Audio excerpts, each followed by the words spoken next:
Bitcoin is going through one of the most dramatic changes ever in its history. And right now, you need to decide what you're going to do with your Bitcoins to keep them safe and look at opportunities. To find out about that, I had a chance to talk with two incredible guys. Rick Falkvinge, who joined us from Berlin, Germany, and Sterling Lujan, who joined us from his offices over in Texas. He told us about what's happening and opportunities are there. Rick told us about all kinds of other good things you want to know about this as we join in this issue of what's happening with the hard fork in Bitcoin.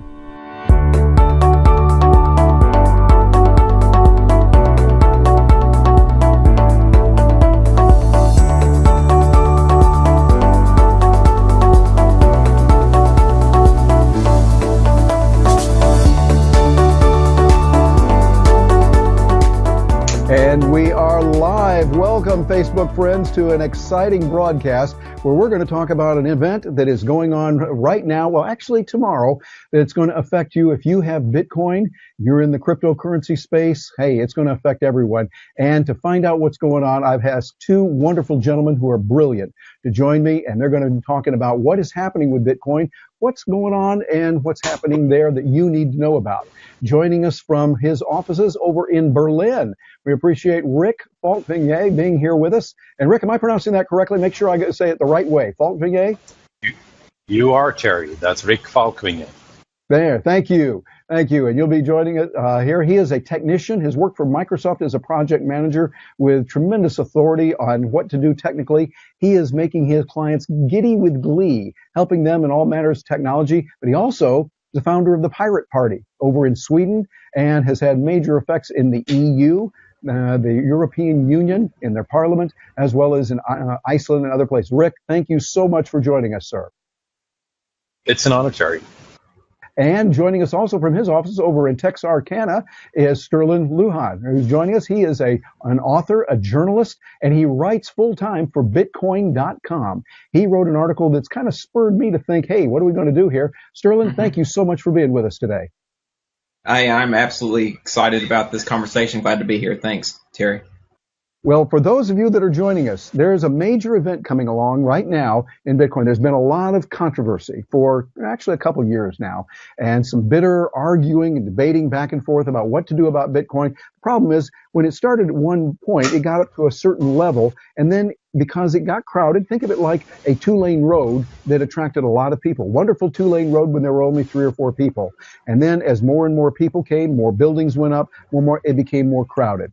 Took a longer time to get on that road. It was more expensive to be on the road, we'll say, and there was a lot of other issues there. How do we solve it? Well, there was a lot of technical back and forth. So now we've got something's happening. What we want to do on this one is not so much on the technical issues, but talk about what you need to know as a Bitcoin owner, either someone who has it right now or you're thinking about getting it.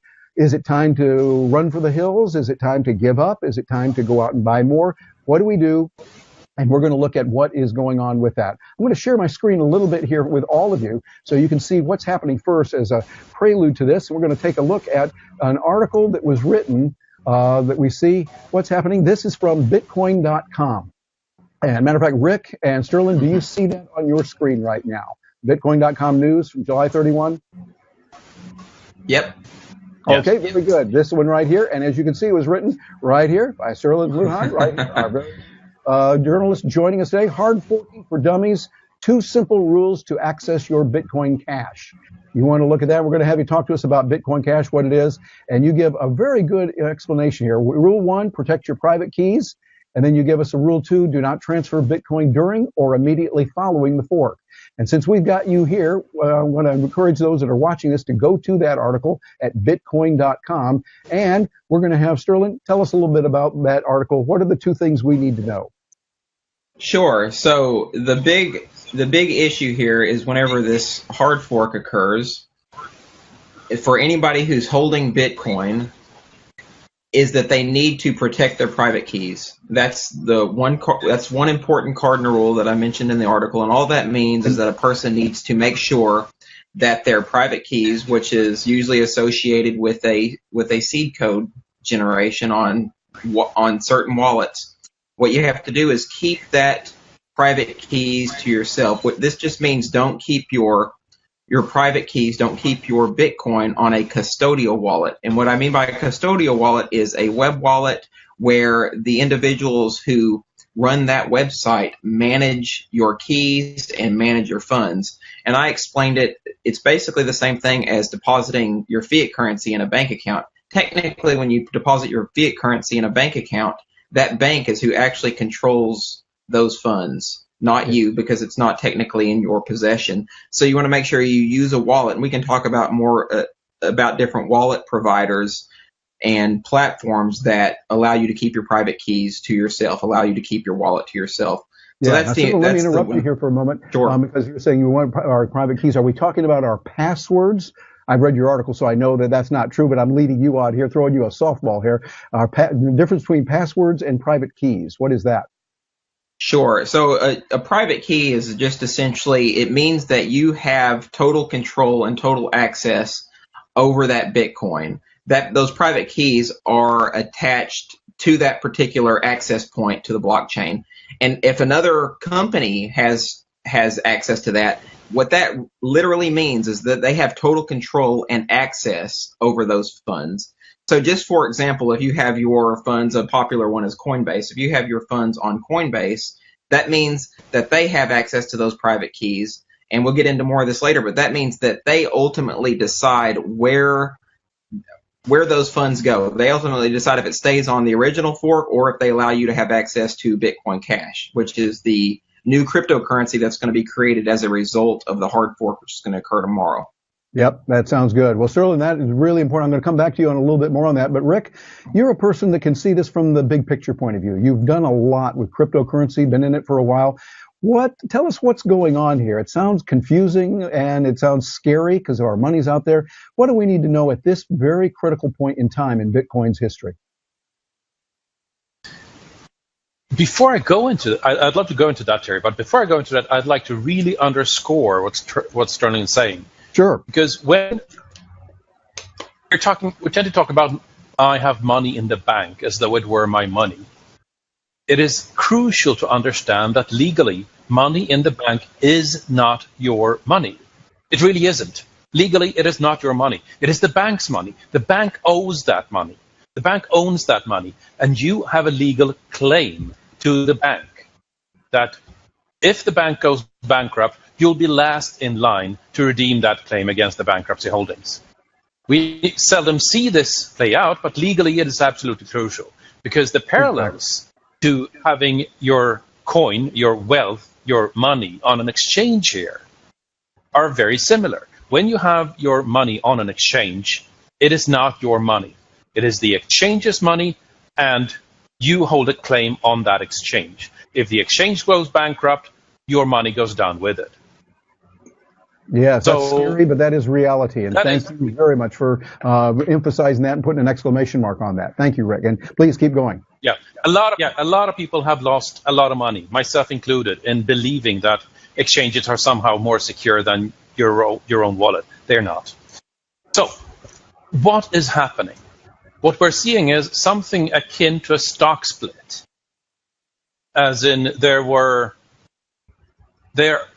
Bitcoin needs to scale, as it needs to grow, as in it needs to increase capacity. Bitcoin is a ledger system, a distributed ledger where people are taking a book, a random book, and as you're opening this book, you're writing transactions, page up, page down, page up, page down, and we turn a page in this ledger with transactions of the entire world about 10 minutes. A little random, but about 10 minutes. The problem is that the pages are full. So the world cannot make as many monetary transactions as it would like, which has led to all sorts of bad consequences. And so there are two teams that have completely incompatible visions for how to resolve this. One is build something else on top of this book with something more, with something more, with something more, with a nice piece of chocolate and maybe a drink, and so on and so forth. It looks good, but that could be rather dangerous and precarious. Whereas the other team would rather just, hey, let's make a lot bigger pages. Yeah. So in one on one hand, you have let's not make these pages bigger, but let's instead solve the real problem by making something else on top. And the other team says, no, let's not complicate matters. We know what the problem is. Let's just increase the capacity. And this has become so toxic, so fierce, and so divisive over the past 2 years that it's just incompatible. And now the two sides are splitting. They're splitting in two, where one Bitcoin becomes 2 coins as of August 1st, sometime in the day. There has been a time posted. It's kind of hard to predict exactly when it'll launch, these are plans and something might be wrong and it might be restarted and whatnot. But think of it in terms of a stock split. You had 1 Bitcoin yesterday. Tomorrow, you have 2 different kinds of the same Bitcoin. It'll still be the same Bitcoin. It'll still be the same key that are valid to both types of this Bitcoin. Yeah, but that makes sense. But one will take the road of scaling by putting lots of random items on top of this too small notebook. There's an electronic temperature thing as well. and very nice and useful too. It is, isn't it? Yes, indeed. And the other will just make bigger pages in the ledger. This is, we don't know. We cannot predict this. Both teams are confident that they are the succeeding team long term. But what you need to know as an individual is that hold your private keys, which is good in any case. Come the fork, this forking event, this what the financial world will call a split. And afterward, just like when a stock splits, you'll have two shares if you had 1 share before. Afterwards, you'll have 2 coins, 2 types of coins if you had 1 coin before. Yes, exactly. Well, now, both of you have said that we need to make sure we have it protected. Now, a good way to do that, as we know, we haven't talked about it yet, is with a cold storage or a hardware wallet. Is one way to do it. Something like, this is a USB drive. We've all seen these before. Think of the way you take information that might be on your computer and you store a file over here that's really important. Knowing your hard drive could crash, you could put it on here. And a hardware wallet is similar to that. Sterling, tell us a little bit about what that is, more in depth, and also what you would recommend, particularly now, but also long term on regular use, using what's called the hardware wallet. Right, I sure will. And I just want to say that what Rick said a minute ago, 100% agree with, and he did a good job explaining what is actually happening in regards to a split and regards to the divisiveness of the community. That was 100%. So in this particular area, like cold storage or a hardware wallet is just a way to manage your keys without always having them being or touching the internet. And using a hard wallet, generally, it's really important because it's a way to prevent people from hacking your computer and gaining access to your private keys and finding a way to steal your funds. That's one of the things it's good for, because a hardware wallet like mine you see right here, this is a Ledger wallet. Mm-hmm. And this Ledger wallet only ever touches the internet when I plug a micro USB into it, and then it's still protected because it has a key pin access point. So that's one important good thing as far as security and keeping these funds safe on this wallet. But the other thing, of course, is just as virtue of what it does, it also protects my private keys. I have total and complete access to the private keys on this particular Ledger wallet. So that already means that I'm going to be protected from the fork. Now, one of the key things to remember when the fork does occur, if we want to gain access to Bitcoin Cash, a lot of these different manufacturers of these hardware wallets and a lot of the creators of these different applications, and we'll talk about some of these applications, but a lot of them have already made announcements that they're going to give access to different tools that allow us to gain access very easily to Bitcoin Cash. So both Ledger Wallet and another really popular one, Trezor, already came out and said, hey, we're going to make this easy for you to gain access to your Bitcoin Cash by simplifying the process by either creating an extra application, providing a firmware update, so that as soon as that happens, very shortly after the fork happens, then a person can simply follow their instructions and instantly gain access to the Bitcoin Cash. So they'll have an equivalent amount of Bitcoin Cash and Bitcoin via their hardware wallets.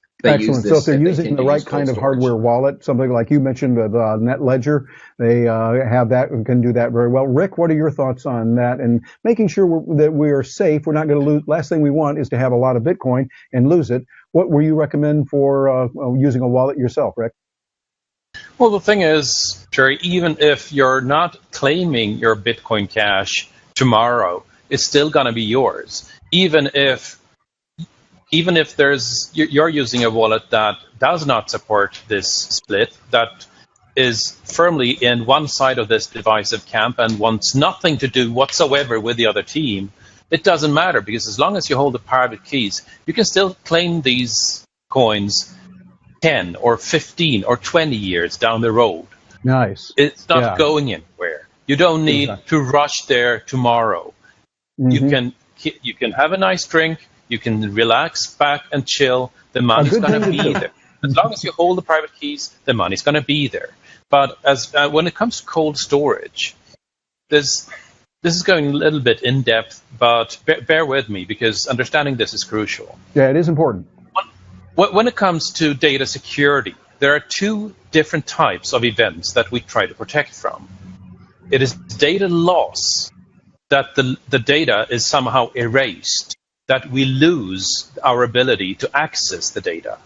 And it is data leak, which is that somebody else gains access to our data. Even if we still have access, somebody else also has access. These are two different things to protect from. And this is crucial to understand, because when we are trying to minimize the risk of a data loss, ourselves losing access to our data, we generally increase the risk of a data leak. For example, by putting this data in lots of different places. And vice versa, if we're minimizing the risk of a data leak, say with national security data information or something like that, we're increasing the risk of a data loss.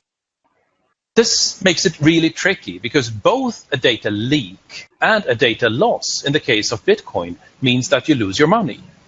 So solving both problems at the same time makes this a really, really tricky problem. And as for cold storage, my money is on a laptop that has never been, nor ever will be, connected to the internet. And when you have instructions that start with, open the laptop and desolder the Wi-Fi circuits, then you can tell that this technology is not quite ready for prime time yet. Yeah, that's but also pretty secure in today's world. Well, they say about security and computers. The only secure computer is one that is unplugged, buried beneath 30 feet of concrete, and forgotten about. And even then, it's not entirely sure. Yeah, exactly. So now let me go back on something that you both had mentioned. You talk about private keys, and we kind of assume we know what that is, but would I be correct in saying the private keys are those words, those string of words that were put together that we were given when we first went on? Sterling, is that a good way to describe it? Yeah, that's a good way to describe it. That string of words, that seed code or seed phrase, as they call it, essentially acts as a replacement for those private keys, so that an individual can regain access to the funds that they have on their wallet. And I use this as an example, if you're, doing some paddle boating downstream and you have your hardware wallet around your neck, which would be ill-advisable to begin with, but if you dropped it off into the water and it sunk to the bottom of the river, and that Bitcoin would be destroyed if you didn't have your private key seed code protected. What you can do is go back later is get a new hardware wallet, and you can use that seed code to reestablish control of your private key and gain access to those Bitcoin on the blockchain. So without that seed code, you can't regain access to your private key and then gain access to those funds. So that's how very important to remember those words. That's right. Yeah, those words are extremely important. Let's dig into that a little bit further here. As in, we talk about private keys, but what is a private key? And that is a term that derives from so-called public key cryptography. It used to be that when you were encrypting something, you needed a shared secret, as in I was communicating something to Terry, I was communicating something to Sterling, and we needed to agree in advance on a secret that we would use to encrypt something, thereby only essentially time-shifting the problem of communicating securely. Public key cryptography changed all this by creating a key pair, having two keys, right, one public and one private. And one can recognize the other, which means that you keep the private key and the world knows about the public key. That way, can either tell that the world can either tell that something was signed by your private key, or you can read messages encoded only to you with the public key. This is how the blockchain works. Your money is stored with the public key. When you're spending money, you can only do so using the private key. If you lose your private key, that money is still out there, but can never more be unlocked. So that's what the private key is. It is one component in a two-component scheme that both taken together control your money. Excellent. That way you've got that extra safety there that you have to have both. It's a brilliant way to do it. The two-factor authentication is similar to that, where you would have to have a hardware and your password in order to access that. So, Sterling, as we go toward where we are and what's happening now, we see it's a major tumultuous time in Bitcoin, but it seems like, hey, we're going to be just fine if we just kind of sit back and enjoy the ride. One thing I was concerned about, just personally, I had some money in my cold storage, and I wanted to move it to my bank account, my corporation here in the United States. I wanted it there, so I took it, went through Coinbase, transferred from my cold storage into Coinbase, and then Coinbase over to my bank account. I did 2 transactions within 1 hour of each other. One of them went through on Saturday. These were both done Friday. One went through on Saturday, and the other one has yet to go through. And I'm thinking that might be because Coinbase is holding back right now and saying, well, we're not going to do something yet. Do you think that would be reasonable if anyone else is going through that? What do you think is happening there, not only for me, but for anyone else that might be looking at a similar situation? So the question was, what is Coinbase doing in terms of the split? Yeah, in terms of the split and how they're handling it and transferring money, over to my U.S. bank account here. Right. So as far as I can see, Coinbase is, for one, they're not going to support. They've already come out and said they're not going to support Bitcoin Cash. So what happens if you have coins, if you have Bitcoin on Coinbase, whenever the fork occurs tomorrow, they're going to be the ones to decide what happens to your coins. And from the looks of it, they're going to just allow you to keep Bitcoin legacy, as we call it, or the SegWit-based fork of Bitcoin on their platform. And since your keys are stored on Coinbase, since they're a custodian wallet, they're the ultimate arbiters of that decision, even over the long term. You won't ever have that accessibility to that particular Bitcoin and to switch the fork. So it would be smart, it'd be advisable for anybody who has Bitcoin on one of these exchange platforms to go ahead and get that Bitcoin and move it to a private wallet where you have access to the private keys, which would be a phone-based application. There's some desktop wallets like Exodus where you have access to your private keys. And then, but probably even more advisable, that would either be a paper wallet or to be one of the hardware wallets like we talked about. Rick also mentioned. That sounds good. All right, well, we've got just a few minutes left here before we'll need to move on. Rick is on German time. We appreciate him joining us right now this late in the day after a very long day. But Rick, looking forward to the future. After we get past all the shouting and dancing about hard forks and SegWits and all these fancy terms out there, what would a person who's interested in business, an entrepreneur, do regarding cryptocurrencies, Bitcoin? What kind of topics do you think would be important for them to be aware of? What action do you think would be important for them to take? In terms of Bitcoin right now, and it's important to remember that Bitcoin is just one cryptocurrency. Looking at the bigger scope here, it is the first, but also one of the slowest, one of the least capable, and so on. What Bitcoin has going for it is its first mover advantage. But I heard it best explained at a Bitcoin retreat for the financial institutions. This is an extinction level event for a lot of legacy companies, and that means opportunity. But it also means that if you are one of these old financial institutions, you have two options, like the dinosaurs had. You're not going to be at your current size. You're not going to be that ton-heavy animal. You have a choice of changing to a 100-gram animal or die extinct completely. And so this, of course, means that if you're agile, if you're nimble, go right in there. What the blockchain technology does, and this is revolutionary, this is truly revolutionary, it makes data scarce in a network of consenting participants. And if you're mulling over those words, then that is something we never had before, because data could never be moved before. It could only be copied or overwritten.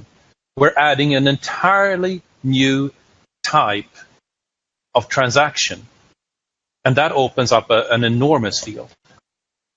Yes, indeed. When we see those challenges throughout history, when there's been the challenge, we also see that creates enormous opportunities. And I think for the entrepreneur, it's now a very important time. In a way, I'm looking at this as the cold bucket of water splashed into your face. We got to get moving here. It's time to look out there, and you can say, oh, gee, oh, darn, woe is me. Oh, what am I ever going to do? Or you can say, okay, boys, there's some things happening here. Let's get out there and let's make some money on this, and we can do it. So, Sterling, you're there at Bitcoin.com. You see what's happening. You're right there on the excitement of everything going on with it, digitally connected to your group on that. What are some opportunities that you would recommend for entrepreneurs, people say, okay, we've kind of rode through this roller coaster of hard forks and SegWits and all those fancy things going on. When we finally settle down, what are some areas that you see create real opportunities for entrepreneurs? This is you just bust the whole area wide open with this. There is a multitude of different opportunities. Let me first mention just a few of the. You mentioned, and Rick talked about it, about the potential for entrepreneurs and their opportunities, and there have already been. And this is a funny thing with banks. You know, it's like you're going to fail or you're going to succeed. You're going to either decide to stay within your legacy financial systems or you're going to move on. And what we've already seen in the space is a lot of legacy bankers have already quit their jobs at major banking and major financial institutions and have started to move into the cryptocurrency ecosystems. One of the recently, I want to say it was a couple of years back, Blythe Masters, she was a big one. She was working for one of the major banks. I can't remember which one it was off the top of my head, but she created a blockchain startup, or it's a quasi-blockchain startup, but what she essentially allowed to happen was to make transactions easier from legacy systems to the Bitcoin community and the Bitcoin ecosystem. So that's just one possibility of what an entrepreneur or somebody looking at trying to create new opportunities in the field can do. But there's also the idea of and some have got into it and started to create their own coins or go into the ICO space where they're using like the Ethereum to create new coins, new systems, and new platforms. That's a possibility. Or just starting and building a blockchain on your own from scratch is a potential opportunity. And as Andreas Antonopoulos said, there's all kinds of ways to innovate at the edges, right? To look at what's going on the side, what's going to be coming up in the future. I was just looking at tokendata.io, which is a website that shows all the different ICOs or the different new tokens that are coming into existence. One of the most recent ones I was just reading about is called Grocery X, and what these guys are is they're creating a platform for food sharing services for farmers to keep in touch with each other, and they're using their specific coin on that platform to make food exchanges to help reduce waste that some of these larger corporations are producing as a result of this. So literally the opportunities are endless. There's all kinds of things that old bankers can do, or just anybody who's interested in getting into this space can do to build up new businesses. Just all kinds of stuff. It's really fascinating and interesting to watch it all unfold. Yeah, I agree. I think it's exciting. You look at any major changes that have taken place throughout history. With your permission, Terry, I'd like to add something. What's that, Rick? Go ahead. With your permission, Terry, I'd like to add one thing to that. That you talked about as an entrepreneur, what we can get out of this right now. Yes, please. And Sterling was into this with ICOs, or initial coin offerings. One of the areas that has been utterly disrupted without anybody really noticing is funding for new companies, because the new blockchain startups are funding themselves using blockchain technology, where the legacy funding opportunities sometimes give $10,000 in seed funding, $100,000 if you're lucky in seed funding. Maybe a Series D will get you an eight-figure amount. The initial coin offerings, the first round of funding, for uncommon to see values over $100 million go into a startup. That's right. And this completely blows this field of technology and entrepreneurship out of the water when you're looking at it from the legacy side. Exactly. Oh, yeah, opportunities that we didn't have before, that now you don't have to have the venture capitalists in you. You don't have to have a rich daddy to fund it. You can have a great idea that enough people say, this is a good idea. Here, I'm buying in your initial coin offering. Sterling, any comments on that yourself? Yeah, absolutely. And Rick was right. And one of the really amazing things about these ICOs, a lot of these coin offerings, the amount of wealth they're creating is almost unprecedented. I think Tezos was a recent coin offering, and they generated some $200 million off of their coin offering. And some of this amount of money is not happening within days or weeks. It's occurring. They're channeling this revenue within minutes. So that's really amazing. Now, one of the things that just happened in the space that is kind of concerning, but it's also laughable, is SEC recently, the Securities and Exchange Commission recently said that, and you know, they're scared, they're tucking their tails, but what's going on is they're saying that these coin offerings, these coins, are now securities, or some of them might apply to some of the security regulations that they put into place. So a lot of these startups are now supposed to try to apply for the regulation stipulations that the SEC has administered. But that's laughable, because this is a global decentralized phenomenon, and these coin offerings can happen at any given location with a multitude of people. And actually, I'm writing an article right now. A lot of these coin offering firms are going to continue moving forward, even though SEC has now said, we're going to try to regulate you, we're going to try to stop this. And I don't really foresee them being able to stop this in a streamlined and easy way, even if they start issuing threats, asking for administrators or asking for startups to put it into their coin offering or to file with SEC. I don't see that realistically happening. Rick, I want to turn to you on this one, because you've had a lot of work. You're in Canada, I'm in Berlin. Good luck with that. Yeah, exactly. Because you've been working in the political realm, internationally. You've seen that. What do you think of what the SEC, the Securities Exchange Commission here, has done in the United States, saying, hey, we have decided we're going to control all of this? What are your observations and thoughts on that one? Well, jurisdiction is an important thing, Terry. As in, there was a similar case in Canada just now, where somebody decided that no viewers on the entire planet may be exposed to certain material, as ruled by a court in Canada. We might find that a little weird, somewhat eccentric from a court in Canada, but if the same thing came from a court in, say, Iran or Saudi Arabia or North Korea, we would see it for the absolute folly that it is. As in, these jurisdictions exist since the Westphalian Treaty of 1648, I believe, or something thereabout, which say that no, you do not have jurisdiction outside of your soil. It's that simple. And the SEC is trying to pull a fast one here. They're trying to assert dominance, but it is ultimately little different from when the Catholic Church tried to assert dominance over the printing press, just because in the past they had been the one manufacturing books in monasteries. Yep. I think that's a good analogy. And gentlemen, that is amazing. We are in a wonderful time, even though it can be a little bit scary right now as we look at what's coming up. And for those of you that are watching this recorded, we're recording this on July 31st, 2017, the day before we have the Hardfork, all that's happening. You'll be able to find out what's there. But I think look at the big picture. There are tremendous opportunities in times of transition, in times of greatest fear, when people are wondering, what do we do? There's always a market for those who can help you make the transition, hold your hand and go over it, providing a technology, providing services that train, providing services that help. That's where you want to be. And these two geniuses know about this, are doing it regularly, and I'm not going to let them get away without finding out a way that you can get in touch with them. Rick, someone wants to get in touch with you. What's the best way for them to do that? And read that slowly, and please spell that out, whatever you're going to say, so that people that are listening that might not have English as their native language, they can hear it and really get in touch with you. What's the best way to do that? My last name is globally unique. That's Falkvinge, Falkvinge, and I'm going to spell that out.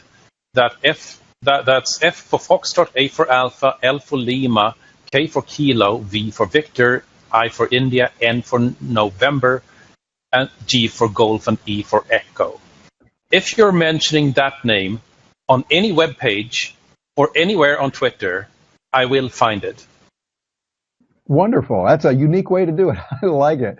So we can do it. And Rick, we really appreciate you being here and taking time. I know it's late in the day for you there with the time zone in Berlin where you are. We encourage you to do that. Matter of fact, Sterling and I are on U.S. time right now. It's in the afternoon. We're going to be working. So you're now responsible for drinking for 3 of us tonight. So since we can't do it, and we will return the favor a little bit later on. I'm looking forward to you guys returning the favor, and we can do it all together. Yes, indeed. And Sterling, how does someone get in touch with you if they say, hey, I like what this guy says, he's really smart? What's the best way for them to get in touch with you? Sure. My email address is sterling at bitcoin.com. And they can also reach me on Facebook on Sterling Lujan, Luxan. And I also have a cryptocurrency consultation firm, and the page for that is the Cryptocurrency Confidant. They can also find me on my Anarchist publication page, which is Psychologic-Anarchist on Facebook as well. So that would be the quickest way to reach me. I don't have, my last name is pretty unique, but I don't think I'm able to defeat Rick's name and uniqueness. Yeah, that's good. And mine's Terry Brock. And by the way, there's more than one Terry Brock out there. So that makes it a little bit tougher, including that one guy who sang for Kansas named Terry Brock, Carry On Our Wayward Son. And so that makes a little bit of a challenge there, but you can still reach us all that way. But for those of you that are joining us, this is an important point. I want you to look at what we've said, how you can secure your Bitcoins. That's the immediate concern right now. But even more, think about the opportunities that are there. Go back and listen to what these two guys have said. They really are good. I know them personally, and they both are my friends. I respect them greatly. They're also respected enormously around the planet, many different nations. Follow them, read their material, follow what they're doing, and you will be glad for it. I'm Terry Brock. Thank you for joining us on this Facebook Live broadcast that we're going to be repurposing for you in different places, and we will look forward to your comments. Please share this with your friends so that they will be able to benefit from it as well. Thank you for joining us.